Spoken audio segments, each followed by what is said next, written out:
The following contest is scheduled for one fall.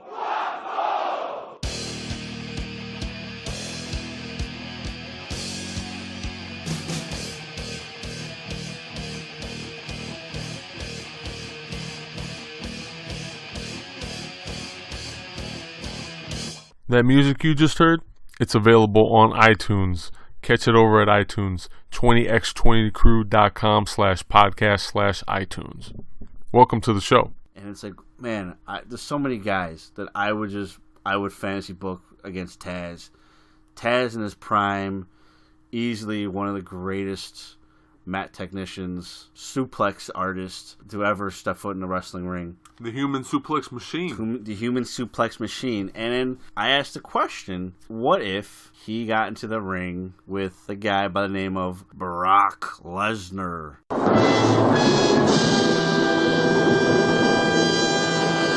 Brock Lesnar, Suplex City versus Taz, the human suplex machine. And then you throw in the wild card, you throw in Paul Heyman. I don't know if I could ever be excited about a Brock Lesnar match at this day and age, but I sure as hell am excited about that match. You and I both. Now that you mentioned throwing Paul Heyman in there, if it were up to me, that's what I would make the match about. Paul Heyman? Yeah, it would be like the winner gets the exclusive rights to Paul Heyman's services.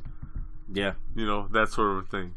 I think that'd be a pretty fun and interesting stipulation there. Before you internet wrestling community people start scoffing at your speakers, let's face it, there's obviously some really common sense similarities. They both do suplexes, you know, and I don't want to say they're limited, but they're not limited in in-ring work. You have Taz, who actually has martial arts training. Obviously, so does Brock Lesnar to an extent. I think Taz has more than Brock Lesnar.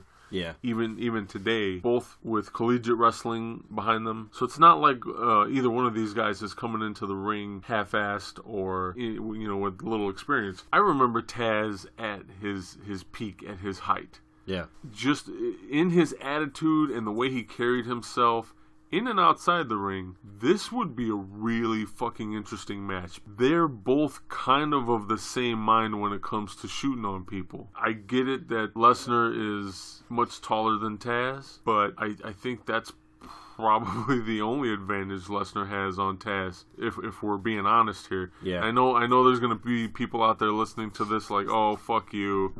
It's Lesnar all the way, and Taz has no chance. Sorry, folks. Bam Bam Bigelow is my response to that. Yeah? Bam Bam Bigelow versus Taz. Taz suplexes ass throughout the entire... Well, I mean, for me, it's not necessarily about size here when I mention that. It just... Okay. It is size, but at the same time, I think a lot of people, especially fans these days, especially WWE fans these days, yeah, think that Lesnar is this... untouchable. This untouchable, all-encompassing badass. And I'm not trying to shy away from that standpoint, but what I am saying is, if you don't know how badass Taz was back in the day, then you're sadly fucking mistaken. This is not an easy match by any means, win, lose, or draw for Brock Lesnar. That's what I'm trying to say. Agreed. Since that's fantasy booking, the answer is yes. You can change up which Brock Lesnar we're talking about here. Are we talking before he bitched out and left because he didn't want to do the job for Undertaker, or after, where he got everything he wants because he's Brock Lesnar? I say after, and the only reason I'm sticking with that one is because he's much more inclined these days to be that much more of a dick. Okay. Whether it be in or outside the ring. And that's important for this match. It is important for this match. I agree. Because that's part of it, is his attitude.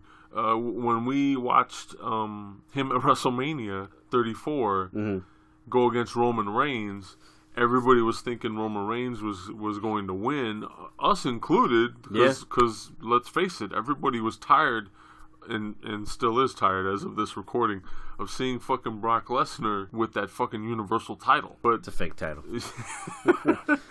But he had Roman Reigns in the ring, and he fucking busted him open with those elbows. Whether it was planned or not, he brings that attitude into the ring now, where he didn't necessarily bring it in before he left with over the Undertaker. See, and that's I agree, and that's where Taz differs from Roman Reigns in so many levels, where Taz isn't going to lay down and take that shit. He'll shoot right back with He'll them. shoot right back with them. Doesn't give a shit if anybody cares in the back or not, or tells him not to. He's going to do it. It's definitely an eye for an eye kind of situation. You have to ask the question, if he's in this match, let's say this is in a WWE ring, it's pretty safe to say that Taz would be told, hey, you're going to get suplexed 20 times tonight in Suplex City. Think Taz just does the job? Or does he say, all right, well, I'm getting mine too, though? Obviously, Taz still has his own show, his own radio show. Okay. I would be really interested to hear what he has to say about Brock Lesnar, because I don't listen to Taz's show. Taking into consideration what I know about Taz, I think he would probably do the job up until it didn't sit right with him. Yeah. Whether that be before the match actually happened or during the match. Right. Because I could see if Lesnar told him, hey, you're taking 20 suplexes tonight, and that's that. Taz, I could hear it almost immediately in my head. Oh yeah? Okay. All right, we'll see. 20? Okay, sure. We'll see. And then you get in that ring, and it's a completely different story. Now, I'm not saying fucking Taz is going to not take any suplexes. Right. But I could see him, the moment Lesnar tries to get out of hand and has a problem with the match, Taz is going to have that same problem right back. And, he's not going to pull a Roman Reigns. He just lays down, takes it. Yeah, it would definitely be an eye for an eye. So certainly, no matter what, Brock Lesnar's going to walk out of this match, as you said earlier, he's going to feel it. Whether he's holding that title hostage or not, he's going to feel it. You're going to look at Taz and you're going to put respect on that name. And that's something that Taz, as the man, has always made his opponents do. I do remember during one of the WWE special shows, like one-off shows, they talked about ECW, and it was like a round table that had Taz and Tommy Dreamer, and I want to say both Dudleys, at least Bubba, and Brock Lesnar Paul Heyman brings up Brock Lesnar, and Taz just flat out said, wouldn't have lasted in ECW. It wouldn't have worked out. No, that's a whole nother can of worms. Well, that's man. why I bring it up. What if this is an ECW ring? Definitely Lesnar does not survive.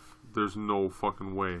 Because he, as much of a legitimate badass that he is, being an extreme wrestler is something completely different. Let's face it, over the years, ECW's been known to have like their own versions of death matches, a lot of barbed wire and chairs and kendo sticks. And again, I'm not saying he hasn't experienced some of that in the WWE over the years. Sure. But it wasn't like ECW. Right, absolutely. Yeah, That's one of those matches that I would absolutely love to see. I want to hear your opinions on that. Facebook.com/groups/20x20talk is where you can find us and sit and chat. Tell us how you feel about Taz versus Brock Lesnar.